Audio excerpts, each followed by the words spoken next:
Gupitin natin guys kasi ano to eh. Ihahangin ko to eh. Para hindi maano ng mga ano, yung mga tulad ng mga pusa, aso, manok.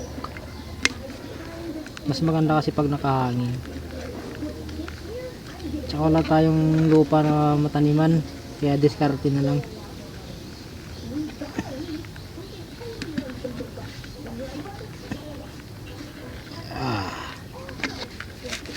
Gupitin natin kasi ano to eh. Pag-anuhan to ng pako eh. Mga buo to. Buuan ko na siya.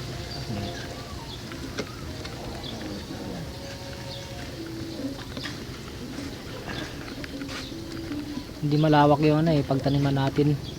Kaya ano lang. Hanging-hanging.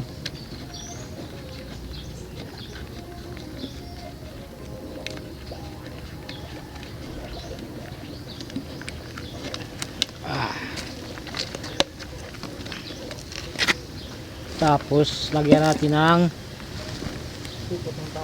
bale ito guys, yung ginamit ko pala dito eh ano to, dumi ng ang ano yung ano ng baboy, tsaka lagyan ng lupa yung dumi ng baboy, tsaka yung ano ng baka,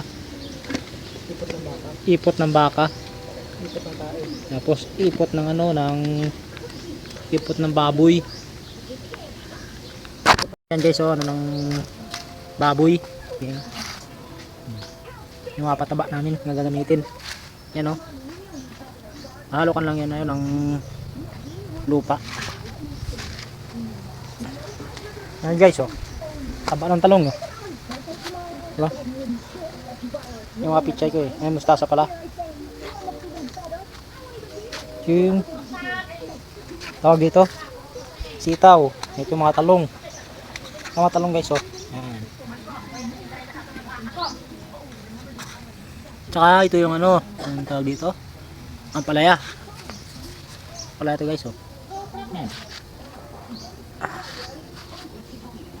Ito lang kalawak, oh. Tataniman namin. Yan. Bali, ihahangin ko lang yung ano, yung mga mustasa.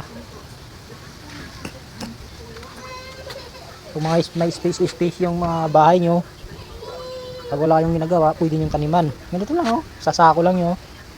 Diba? Saan pa kayo? Pag malaki na, may anihin. Sobrang mahal ng bilihin, diba? Nakalibre na sa ano, pagbili. Bili ka pang makabinta.